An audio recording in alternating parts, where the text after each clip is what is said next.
Najaalatti immoo nan jaalattu yoo kan na jaalattu taate sullama kana jalaa haatee hanga gubbaa olii saditti ol bahuu qabda. Biyya isaa amma fakkeenyaaf muknillee itti mara maayuu qabu. Ajaa'iba! Mee dachii mataa qabu jechuudha. Yeroo jaartiin ta'e osoo agartu abbaa akkas godhu maaltu si dhaga'ama? Yeroo fannoon fanjii karaa irratti hidhuudhaan naannoo magaalaa Hataayee jedhamtu baay'ee hedduu miidhamuun isin dhaga'amee jira. Duraan isaan dura konkolaattota tokko tokkos karaa irratti dhaabuudhaan kan himamu. Gara biraatiin immoo wanti fannoon dubbachaa jirtu warroota Tigraay wajjin walii galuudhaan warroota akka gartee warroota mootummaa kanaan wal mormii jiran mootummaa kanaan faallaa warra jiran jechaadha. Isaanii kanaan wajjin walii galuu qabnaa yaada jiru dhiyeeffattee turte fannoon jechaadha. Kanarratti maal agarsiisa fannoon yeroo waan kana dubbattu akka kophaa isitti deemuu hin dandeenye mootummaa kana injifachuu akka kophaa isitti hin dandeenye agarsiifte jechuudha. Yookaan sodaattee sodaallee hin agarsiifte jechuudha. Keessatti yeroo ilaallu jechuudha. Gara biraatiin fannoon yeroo gartee warroota Tigraay kana wajjin walii galuuf yoo yaaddu lafti isaanii irratti teenya jedhanii wal mormaa jiran iyyuu fakkeenyaaf amma Tigraay lafa jettee qabdu jira. Akkasuma lafa sanii amarri keenya jedhee yookaan fannoon keenya jedhee irratti duula banaa ture jechaadha ni yaadattan yoo ta'e dura. Tigraay akkas lafa sana irratti kadhumaa jirtu jechaadha. Dhumaatis turte. Warroota lafa sanii jecha akkasitti walitti gaarreeffataa turanii ammallee walitti gaarreeffataa jirantu har'a mootummaa kana fonqolchuuf mootummaa kana gartee irratti qabsaa'uudhaaf waliigala jettanii yaaddu. Mee fakkeenyaaf osoo waliigalan ta'e iyyuu gara aangootti yoo dhufan ta'e eenyutu aangoo qabatee biyya bulchitanii yaaddu. Siyaasni uummanni Oromoo keessa hin jirre abadan eenyuma milkaa'ina argatu beeka. Kana jechuun maaliif uummanni sabni guddaan akka Itoophiyaatti akkasuma gartee Itoophiyaa tanaanis deemaa jiru uummata Oromooti waan ta'eef jechuudha. Maaliif jennaan kutaa hundaan afaanota baay'eedhaan kan beekamu jechaadha uummanni Oromoodha. Fannoon amma kanarratti haysiin akka deemuu hin dandeenye waan hubattee jirtu fakkaatti jechuudha. Sodaattee waan jirtu fakkaatti.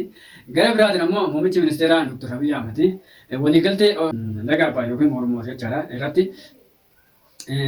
warroota agartee laga Abbaay kanarraa qooda qaban hunda isaaniitu walgahii adeemsisuudhaaf deeman. Walgahii kana adeemsisuudhaaf ammoo namichi Fattaa Asiisii jedhamu Gibsi hoogganu kuni hirriiba rafaan jiru jechuudha. Rafaan jirtu Gibsiin gartee waa'ee laga Abbaay kanarratti rafaa hin jirtu. Maali jennaan isiin walgahii kana fashaleessuu waan barbaadduuf irratti hirmaachuu waan hin feenee fi fedhiis waan hin qabnee fi hanga tokko maasis Suudaanii wajjin illee walii galtee jirti fakkaatti yeroodha. Suudaaniin immoo hayaa jettu malee gara biraatiin mootummaa wajjin akka mallattee Suudaanii isaan irratti dubbataa jiran jechaadha akka odeeffannoo dhageenyatti. Masriin ammoo lagni Naayil akkamittiin gartee osoo ani keessa hin jiraatin uummanni gaanfa Afrikaa irratti mallatteessu yookaan uummanni laga Naayil kanarraa qooda qaban qooda fudhattoonni laga Naayil Gibsiin alatti fudhattu akkamitti mallatteessuu danda'a. Dandeessisee jira. Muummichi ministeeraa Dr. Abiy Ahmed dandeessisee jira. Walgahii dhiyeenya kanatti taasisuu deeman irratti murteen dabarfamuu deema. Kanammoo kanarratti kun akka fashalaa'uuf walgahichi sun akka fashalaa'uuf Masriin rafaa hin jirtu jechuudha. Kanammoo waan milkooftu natti hin fakkaatu. Gara biraatiin mootummaan Somaalee sababbiin inni ulaa galaana bishaanii argateef saamicha duratti gaggeesse yookaan saamicha duratti gaggeesse. Gara biraatiin ammoo wanni inni waraana biyya keenya keessatti waraana qaqqabachiisee yookaan waraana labsee fi saamicha biyya keenya irratti gaggeessuuf kan adeemu malee gartee nageenyaa fi miti jedheeti mootummaan Somaalee akkasitti dubbataa jechuudha yeroo odeessaalee tokko irraa dhageenyu jechuudha. Mootummaadha malee garuu uummanni hawaasni waraana mootummaa Abiy Ahmed kana wajjin hawaasni ni jira jechuudha. Sigalee hawaasni inni mootummaan isaa maali? Hawaasa wajjin jirre waraanni hawaasa wajjin jiru mootummaan isaa maali? Waraanni kuni waraana gahee guddaa uummata Somaalee kanarraa qabudha. Waraana Alshabaabiin nageenyi akka buufamu Alshabaab hundarraa eegsisaa turedha jechuudha. Sigalee gahee guddaa akka Afrikaatti akka addunyaatti illee waraanni Itoophiyaan akka qabudha jennee yaadnaa jechuudha. Gara biraatiin asumarratti hin daamne gara viidiyoolee tokkotti achi dabarraa jechuudha. Viidiyoo asirratti argita kana viidiyoo kana ilaala. Maslaala yookaan gartee darajaa irra ol ba'an jechaadha. Ol ka'iinsi isaa meetira 1,000 ol kan gahudha jechaadha. Sullamni kun qormaataa fi kan inni ijaarame eessatti argama? Chaayinaa keessatti kan argamudha. Chaayinaa keessatti kan argamu yoo ta'u Sullamni kuni qormaata warroota wal jaalataniif irratti akka qoramanidha. Fakkeenyaaf warroonni wal jaalatan na jaalatti moo nan jaalattu yoo kan na jaalattu taate sullama kana jalaa haatee hanga gubbaa olii sanitti ol bahuu qabdaadha. Mee isaama fakkeenyaaf osoo isin taate jaalallee keetiif qabdu agarsiisuudhaaf sullama kana gubbaa haatee sullama kana beeki moggaa lameen irra wanti takka hin jirtu qilleensa malee uumaan jiran. Achi yoo wallaalte lafuma dhaqxe malee achi gubbaa gallaanuu miti lafa dhaabbattee yoo akkasitti ol laalte si sodaachisa jechuudha sullamni kun. Sullama qormaataa jedhamee kan ijaaramedha.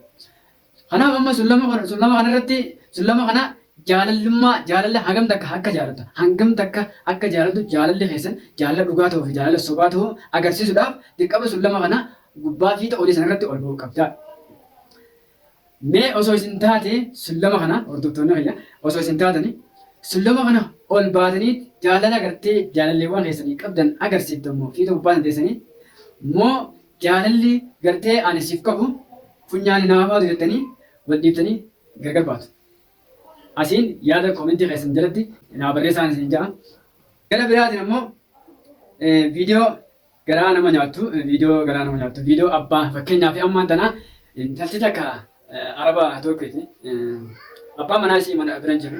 Yeroo abbaan manaa isii bira gara hojii deemetti isiin abbaa gurbaa kana hedduu takka roorristi mana keessatti akka malee roorristi uffata miiccisti meeshaa mana keessaa akka inni dhiqu taasisti abbaan gurbaa kun baay'ee takka waan dadhabee jiruuf dulloomis waan jiruuf jecha hedduu akkasitti gartee isii tanas ofirraa qabus waan hin dandeenyeef isiin haala kanaan itti taphatti jira akkuma isin argitan kanarratti mee viidiyoo tana waliin ilaaleeti dhumarratti anis yaada dhuunfaa kooti akka gorsaatti illee ta'u isiniif dubbadhaa jechuudha mee viidiyoo tana waliin ilaalaa.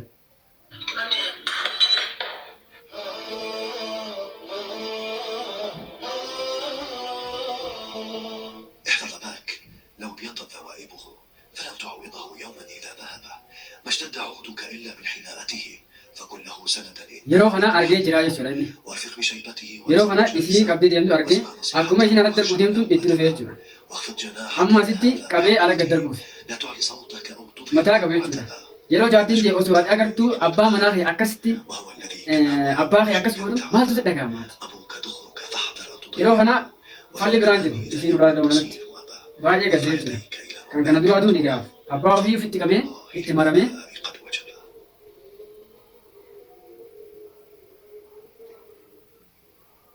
Sigalee yeroo inni mana jirallee akkanumatti itti taphachaa turte jechuudha. Har'a garuu haqni guutameeti haqaan har'a akkasitti qabamte jechuudha. Mee haala kanaan abbaa manaa ofii wajjin umrii dheertuu jiraachuu nama guuti moo addaboo nama guuti? Ilmaan tokkoo fi kudha tokko osoo qabaattee yeroo akkanatti gartee rabbiin haqa irra fide kanatti abbaan fedhee qofta siin qabu. Sigalee kanaaf shamarran keenya waan kanarraa gorsa akka gorsaatti fakkeenyaaf shamarroonni tokko warroota gartee haadha abbaa gurbaa yookaan haadha abbaa mucaa jaarsaa dubbisuu hin jaalanne baay'ee jira meeqatu jira wal beekna. Isinis wanti kun gaarii miti akka gartee rabbi biratti illee gaarii miti.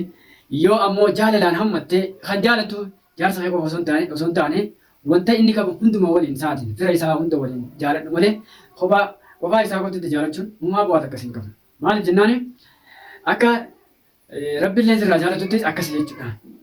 Jannanni faana jaarsaa jala jannanni faana jaarsaa jala wanni rabbiin isinii godheefi ni beeka rabbiin waan godheef beeka qoodaatti jalaan isinii kaaye waan ta'eef nuti immoo akka dhiiraatti qooda keenya haadha teenya jalaan nu kaaye jechuudha faana haadha teenya jalaan nu kaaye jechuudha nuti haadha teenya kabajuudhaan qooda rabbi biraa argachuu dandeenya sii galee isaan dhunuuf haadha abbaan keenya nuuf rabbii lammaffaa ta'uu waan ta'eef isinii galee gara biraatiin viidiyoo isinitti deddeeressu viidiyoon akkanumatti gosa isinii taate jedhee yaada gara biraatiin mee viidiyoo xiqqishoo nama barsiisu takka laaleeti viidiyoo teenya godhamna hanga turtii wanti nu wajjin turan.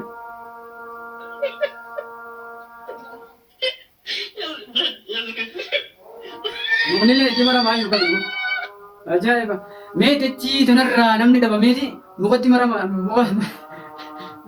dachiin tunarraa namni dhabameeti muka sanuu gamaa gamanaan qabeellaatti godheeti akka gartee haadhaan duubatti hidhee akka gartee shamarri tokko duuba kanaan akkasitti hidhee yeroo itti maramuuf deemu irraa haadha sana furgusa irraa eegee mukni sana akka maaliif itti maramu taasise jechuudha. Waan kana wanti inni ofiin isaatiin hojjete jechuudha. Sii galee waa baay'ee nama ajaa'ibudha. Viidiyoo maaliif viidiyoolee garaa nama nyaattu akkasuma odeeffannoolee wantoota kana qofa osoo hin ta'in viidiyoolee bashannansiisoo bohaarsollee kan ta'ani takka takka keessa godhuun gaariidha bareedaadha waan ta'eef kanaan akkasitti isin bobaarse. Yaa babbaaruu fayyaa akkam nagaa fayyaa jira jettu isin jenna. Salaamtichi kuni jalqabarra ture. Jalqabarratti isin salaamee odeeffannoo dhufeef itti isin dhufa ture. Garuu immoo akka dhufeen odeeffannoo yoon isin eegale akka isin na daawwattaniif kana godheef nagaa isin daganne. Assalaamu alaikum warahmatullahi wabarakaatu isin jedha. Yuutuubii keenya kana guddisuudhaan akka gartee nuti viidiyoolee garaagaraa qabannee isin biraan geenyuuf isinis hamilee keenya eeguudhaaf laakiin tun isinitti guddattu waan ta'eef cuqaasaa. Akkasuma gara biraatiin sabskiraayibii isii gurraatti gamanaan argamtu san cuqaasaa. Hammasitti sabskiraayib gochuudhaan chaanala keenya nu guddisan nu gargaaraa isin jedha. Hanga viidiyoo biraatti walitti deebinu turtii gaarii isiniif haa ta'u isin jedha.